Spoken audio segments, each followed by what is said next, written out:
All right, so now we move on to lesson 5 of relations and functions, and it's interpreting linear relations and rate of change. So this is broken apart into two parts, part A and B, where our first part is going to be specifically describing what does it mean to be a rate of change or have rate of change, and then part B will say, what if we have a bunch of scenarios? Can we describe those scenarios using some form of graph or equation or whatever it may be? Now, if we look at our first part here, part A, we're going to look at rate of change and applications. Rate of change is described as the dependent variable over the independent variable. Now, from our previous lessons, we should realize that the change in independent or the change in dependent variable, would represent the change in the y, or this is our output. So it is the change in y or change in output over our independent variable was always our change in x, which is our input variable. So it's really important to tie these three things together in the numerator. Change in dependent is equal to the change in y, which is our output. And then change in independent variable is tied to our change in x, which is our input. Okay, let's look at an example below here. So the graph shows the temperature in the location over a 12-hour period. State the vertical and horizontal intercepts. Well, what are they asking for right here? They're actually saying our vertical intercept is our y-intercept, and our horizontal intercept is our x-intercept. So when we need to go to the graph and state these, that's what we're looking for. So I'm going to highlight them here. Our y-intercept is down here at a value of -5. So the y-intercept would be 0 for x, -5 for y. If I go to the x-intercept, it's at this point here, and that's at a point of 4 for x, 0 for y. Because remember, when we're on the axis points, the opposite variable is always 0. So when they say the x and y-intercepts, let's actually fill them in here. Our y-intercept was 0 for x, -5 for y. Our x-intercept was 4 and 0 for y. Determine the rate of change, including the correct units.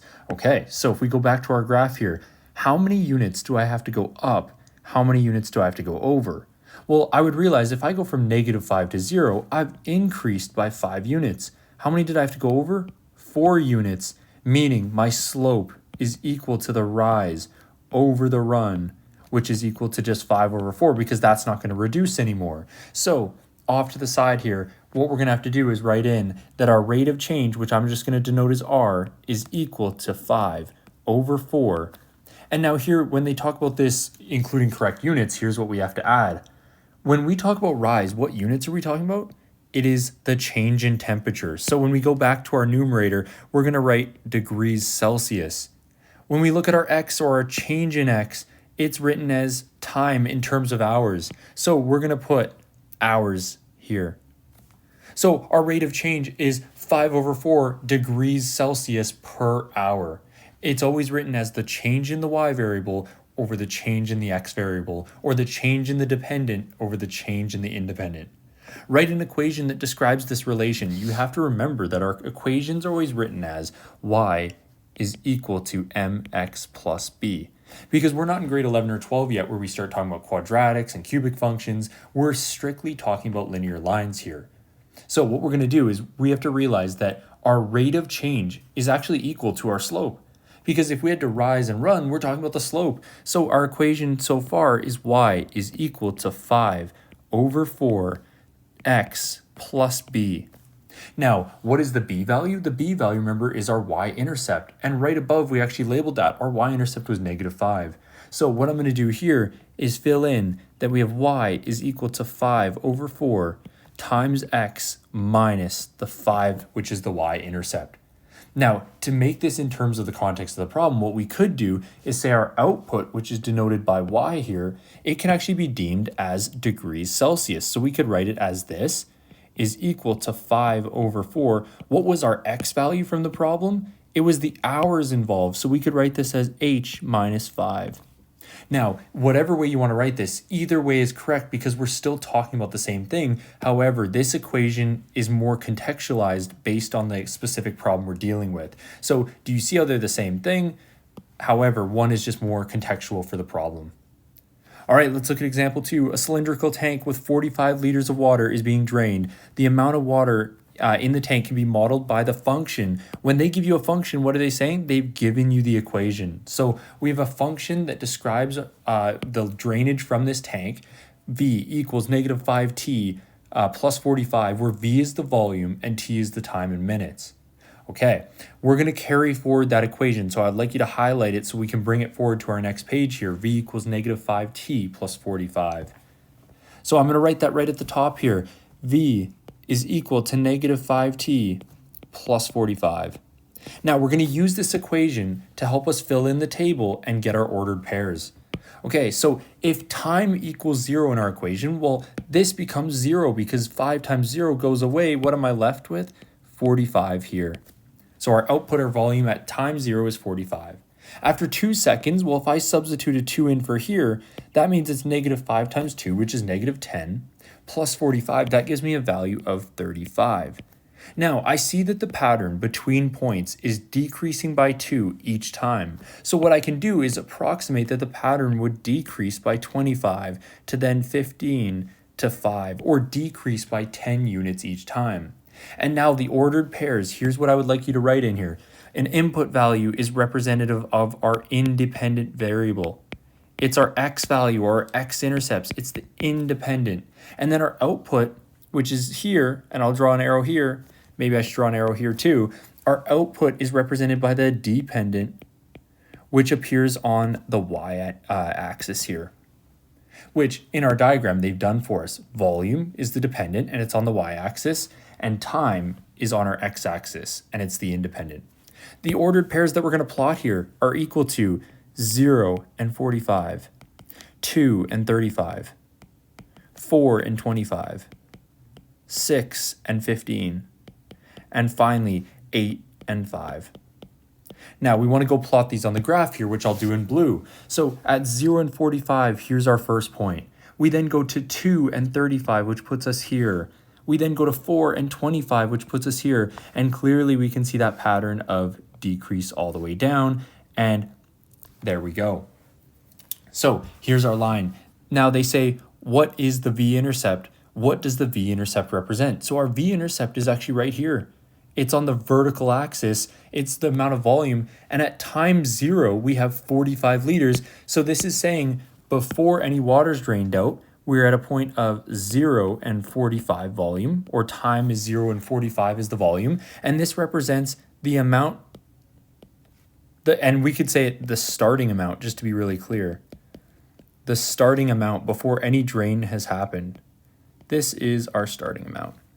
Okay, use the graph to estimate the t-intercept. What are they talking about? It's our x-axis. Well, based on this, we look down and we say, okay, well, using the approximation, I actually put a dot right along the x-axis or t-axis right here, and that was at a time of 9. So we're going to go down here and we're going to say, okay, use the graph to estimate.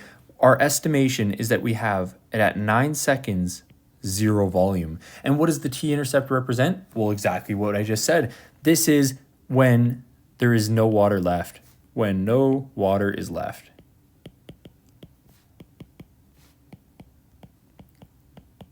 Okay, now here's what I would like us to look at on the graph above. If we look at this, you would discuss, is this a discrete data point or a continuous data point? Or is this discrete or continuous data, to be more specific there? Well, we would say this is continuous because we know as soon as time is involved, this must be a continuous relationship or continuous linear relationship. Time doesn't just jump from 1 second to 2 seconds and onwards, or in our example here, 2, 4, 6, 8. We know that time can be infinitesimally fragmentized between these two. So I could have like 0.001, 0.8 seconds. Time is a continuous variable, meaning I'm not just going to have these jumps from this point to this point to this point, which would be describing discrete information. So technically we should be connecting this graph to make it continuous. All right, the original amount of water in the tank is, well, that's our y-intercept of 45 liters. It drains at a rate of, well, we need to determine the slope of this line. So if we're talking about drain, that's the rate of change between any 2 points. I have to go down and over by a certain amount. How much do I go down by? -10. How much do I go over by? 2 units each. Thus, my slope is equal to the change in y over the change in x. Therefore, our slope is -5. Now, what is it in terms of our context? It is or in this case, volume in liters per hour, or I guess in this case, time is in minutes. So we should have a slope equal to -5, and this would be liters per minute. Okay, so let's write that in here. We have -5 or 5 liters per minute. And there is no water left after. Well, on our graph, we found that there was no water left, or the volume was down to 0 at 9 minutes approximately. All right, let's write an equation for each of the following, and then let's figure out what our equation would look like based on contextual problems. So we don't have to do anything with them other than set up the problem in terms of what the information is given. So in the first one, they say, let's write an equation to represent where a canoe rental charges a flat rate of 20 and another $5 per hour of use. Write the equation that relates the cost to the time taken. Cost is always going to be our output, and according to this, they say whatever the capitalized letter represents our dependent or our output variable. So what I'm going to do is I'm going to say cost is equal to $5 per hour of use. This is talking about a rate of change. It's our rate of change here. So we're going to say 5 times the amount of time plus that flat rate, or the constant value that we get charged right at the beginning of the rental. A submarine starts at 150 meters below surface level and descends at an additional rate of 0.5 meters per second. So depth is depending on how much time we've been underwater. So we say that depth is equal to, how much do we descend by? They said that the rate of change is 0.5 meters per second in the negative direction, negative 0.5 meters per second. And this is dependent on the time we take minus our original starting height, which is negative 150 meters. So this would be our problem here, because they say it starts 150 meters below the sea level. So it must be a negative value as our constant. Claire runs a small business making decorative plates. She has to pay $500 a month to rent the studio and another $10 in materials for each plate produced. She sells each plate for $45. Write an equation. So what we're going to do is we're going to look at this equation and figure out, well, monthly profits is going to be our output and number of plates is going to be our input variable. So it must be that when we write our equation, P is equal to, now there's a couple things to dissect from this problem. She sells each plate for $45, but it takes $10 to make each plate. So how do we phrase this? Well, we have to go, it's 45n minus 10n, because if she sells each plate for 45, then she also must subtract away $10 by however many plates she sells, and that will make up the difference of how much she can sell it for versus the amount she has to pay for them. And then on top of this, she must pay $500 a month just to rent the space. So that is our constant value that is subtracted at the end of each month. What is our simplified equation? Well, we draw an arrow over and we say profits are equal to 45 minus 10n, 35n minus $500. That's the constant flat rate she must pay each month. How many plates must she sell just to recover the monthly cost? Is this represented by the p-intercept or the n-intercept? So to break even, I want to just draw a graph here for a second. So I'm going to draw this graph here where our origin point is actually here. And they say, okay, well, if she must pay $500 right away, suppose $500 or negative $500 is down below. And we have a line that's a profit line increasing from negative 500 upwards. Well, if we label our axes properly, it should be profit here and the number of plates sold here. Well, if she needs to break even just to recover the monthly cost, what does that mean? She must have enough to cover just that 500. So what we're going to have to do is say the profit must be actually equal to 0. What are we looking for? It's the x-intercept or n-intercept.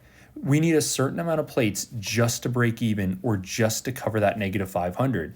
Because if we sell any plates that are down here, what we're going to realize is that even if it's 1 plate, 2 plate, 3 plate, that's still not going to break even on the cost and she'll be in the negative still. So in order to break even, she must sell just enough plates to hit 0 profit. So therefore, we need to have profit equal to 0, which is equal to 35n minus 500.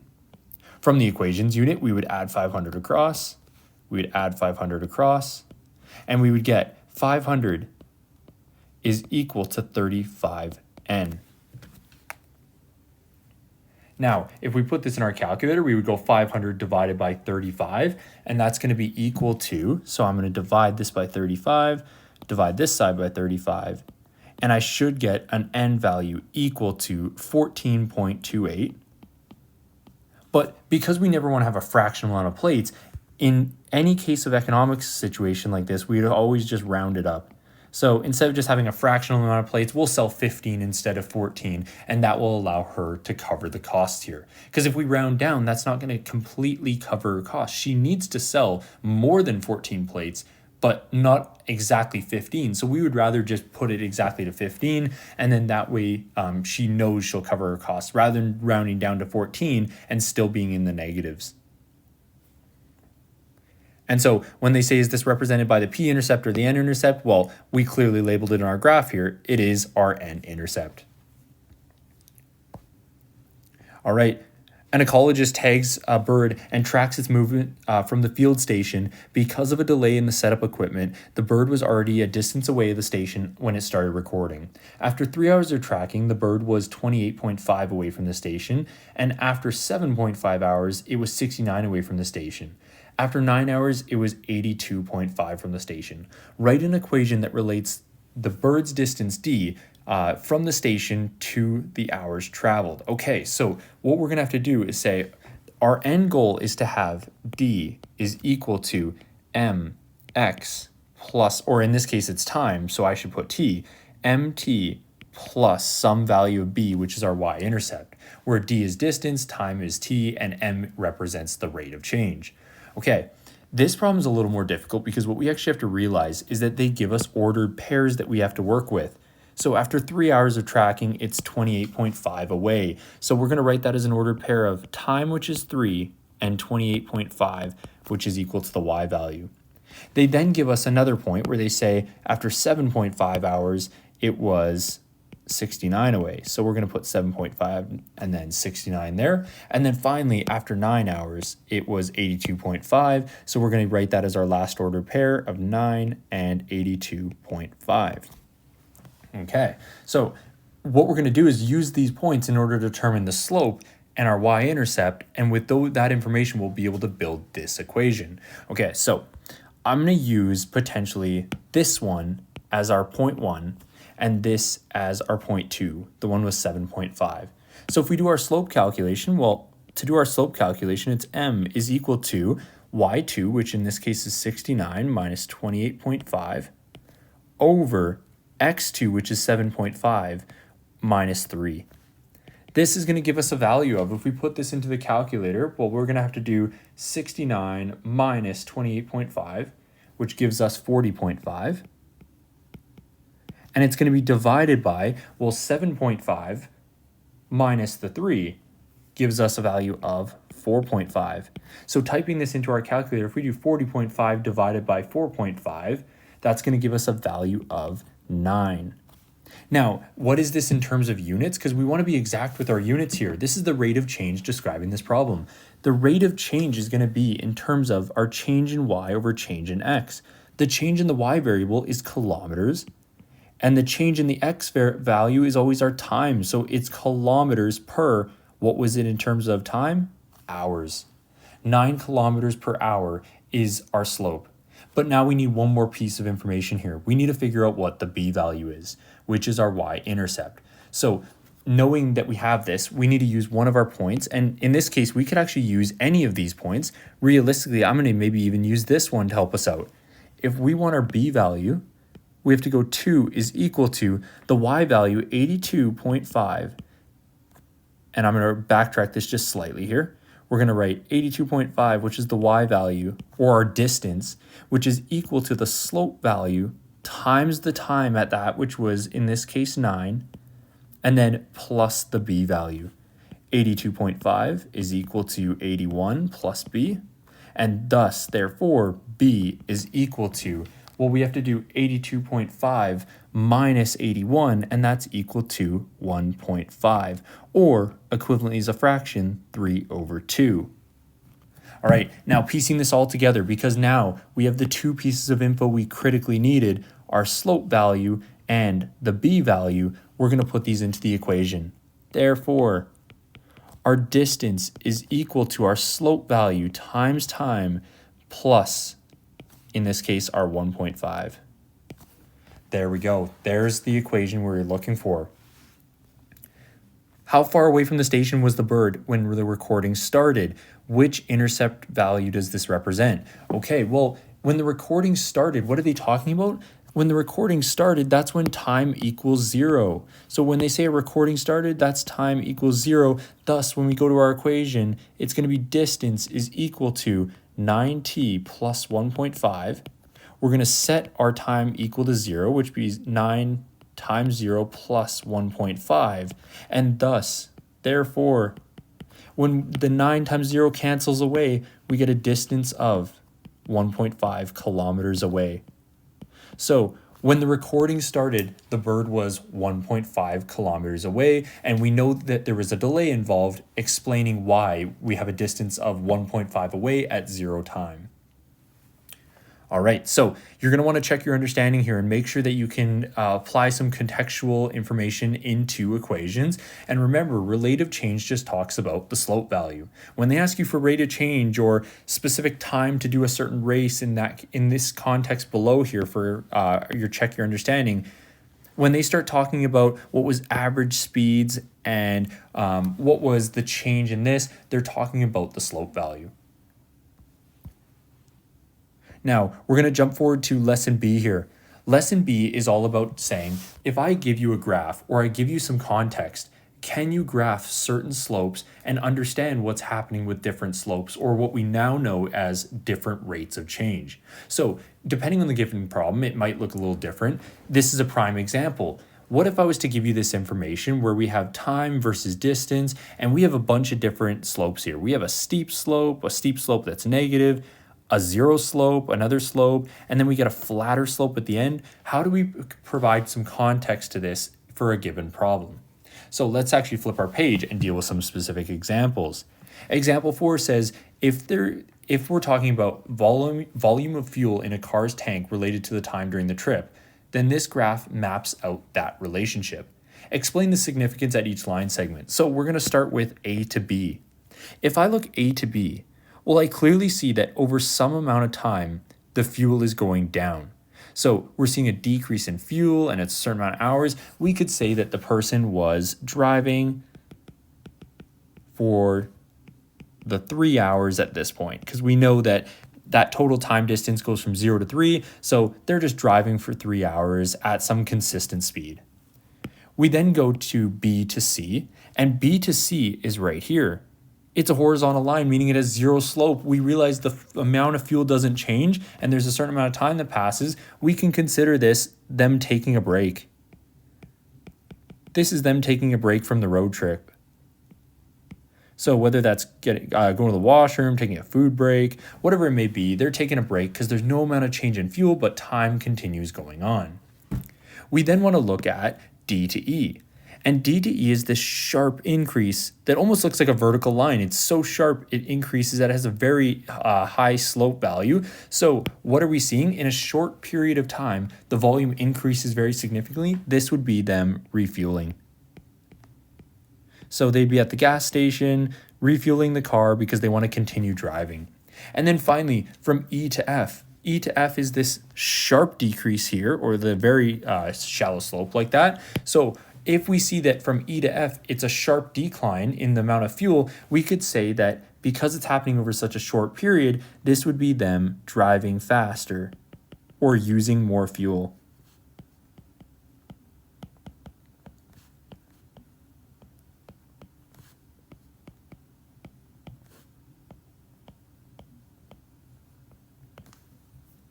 All right, let's look at example 5. Example 5 says, if we look at a hiker's club that goes for a hike in a park, they travel at a constant speed and stop for a break. They then walk back towards the starting point at a slower pace than they started. Closer to the end of the hike, they walk at a constant speed that was faster than their initial pace. Draw a graph that describes the distance the hikers are away from the starting point. So the nice thing is, they label our axes. So they say distance from starting point, or our vertical displacement, our displacement overall, is described by the y-axis, and time, which typically goes on our x-axis, is appropriately labeled.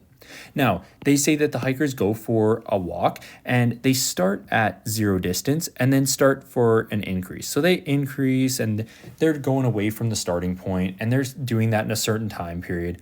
But then after that consistent speed, they end up stopping for a break. So they're not going any additional distance. They're just staying at a certain spot for a certain amount of time. It then says from here, they then start walking back towards the starting point at a slower pace, meaning my slope should actually be flatter. They're not covering as much distance in a certain amount of time. And then finally, it says that they walk back at a faster pace than the initial pace. What does that mean? That they have a really steep slope because it's faster than their original pace and they want to get back to the beginning. Here's how we understand this. If this is zero distance, we move some amount away from the start point. We maybe take a couple breaks in between and then walk at a slower pace. And then finally, they walk at a faster pace to close it out. Where did we end back? At a zero distance away. So if you ever take physics, or if you have physics in science 10, you would realize this is a time displacement graph. It's if I start down at zero and then I have a bunch of movement up here, and then I eventually end back down on the x-axis, what did that mean? That my displacement was zero. They're back at the starting point after a certain amount of time. Okay, now let's do example 6 where it says, let's draw based on some given scenarios here. So your height is related to your age. Well, at age 0 or right at conception, you have 0 height. And then over your lifespan, you slowly increase in some manner. And I mean, that may be different for everybody, but you slowly increase over time. And then eventually when you get older, like me, then you would realize that your height just flattens out. You're not going to grow anymore. So currently I'm about 6'4", have been 6'4" for about 5 years. It hasn't changed. It's not like it's fluctuating. I'm not all of a sudden going to grow another 5 inches. I'm still at 6'4". Well, now what we realize is that when you get older, it might decrease just very slightly, but not by a lot. So you may shrink just a little bit, but it's going to be pretty consistent there. Now, your height above the ground as you ride a Ferris wheel is related to the time since you got on. Well, when you get on at time 0, you increase for a certain amount of time. And then once you reach the top, you decrease at the same rate. It's not like all of a sudden the Ferris wheel is going to accelerate on you and you're going to be at a way steeper slope. With this, you increase for a certain amount of time, decrease for a certain amount of time, and the slope is proportional. The time it takes you to walk to school is related to how fast you walk to school. Well, here's a correction we need to make right away on this graph. We want to swap time and speed. Time should be on our x-axis. Speed should be on our y-axis. So if we graph this, time and speed, we're going to relate a couple different scenarios. Suppose it's me and I'm powering to school and I want to walk there quickly. Well, this is a very high speed and a low time, so I get a very steep slope. So we can say that this graph represents Mr. T. But now let's suppose I'm a student that maybe woke up a little tired and I'm like, no, I need like an extra 30 minutes just to get myself ready for the day. They may take a lot longer to get to school. Their speed is slower. They take more time to get to school. So we'll just call this any given student, and more specifically like student A. So it really depends on the type of walker you are. You could either walk really fast like Mr. T on any given day, or you could walk slower and be like student A here. All right, now it's time to check your understanding for 5B. So you have lesson 5A and 5B, both with the check your understandings. Make sure you're getting your practice on these.